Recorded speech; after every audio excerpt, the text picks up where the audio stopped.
রবিউল ইসলাম জিন্দাবাদ। মোবাইলটা নামাও না ও দাদা, মোবাইলটা নামাও।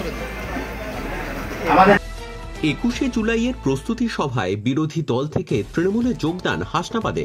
শুক্রবার হাসনাবাদের সিরাজপুর ফুটবল মাঠে হাসনাবাদ 2 নম্বর ব্লক তৃণমূল কংগ্রেসের তরফে 21শে জুলাইয়ের প্রস্তুতি সভার আয়োজন করা হয়। বৃষ্টিবিঘ্নিত বিকেলে এই সভাতেই বিরোধী বিভিন্ন রাজনৈতিক দল থেকে বেশ কিছু কর্মী সমর্থক তৃণমূলের দলীয় পতাকা হাতে তুলে নেন। তৃণমূল নেতৃত্বের কথায় মমতা বন্দ্যোপাধ্যায়ের উন্নয়নের শরিক হতেই বিরোধী রাজনৈতিক দল থেকে এদিন প্রায় 1000 কর্মী সমর্থক তৃণমূলে যোগদান করেন। সভা শেষ পর্বে এদিন জেলা সভাপতির হাত থেকেই তৃণমূলের দলীয় পতাকা হাতে তুলে নেন এই ভিন্ন রাজনৈতিক দলের কর্মী সমর্থকরা।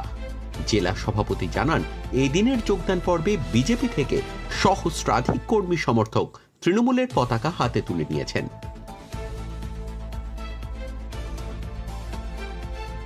তাদেরকে বলবো বসার জায়গা। প্রথমে যখন আমরা বিরোধী দল ছিলাম, কংগ্রেস করতাম, তখন এই 21 জুলাই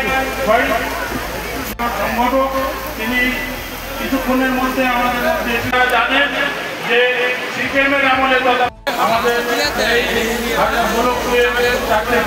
ভারতীয় জনতা পার্টি থেকে মোর দ্যান 1000 ওয়ার্কার আজকে আমাদের এই প্রস্তুতি সভাতে তারা তৃণমূলের পতাকা হাতে নিয়েছে এবং তারা এই যোগদান পর্বে তারা অংশগ্রহণ করেছে।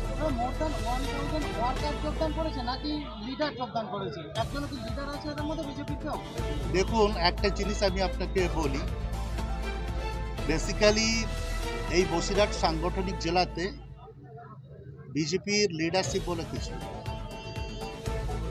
মানুষ হয়তো কিছু সময় বিজেপির মিথ্যা প্ররোচনায় পা দিয়ে কিছু কিছু ওয়ার্কার তৈরি হয়েছিল, তারা তাদের ভুল আবার বুঝতে পেরেছে এবং বুঝে মূলত আজকে ম্যাক্সিমাম যারা যোগদান করেছেন তারা মূলত বুথ লেভেলের ওয়ার্কার বা কর্মী সমর্থক, তারাই যোগদান করেছে।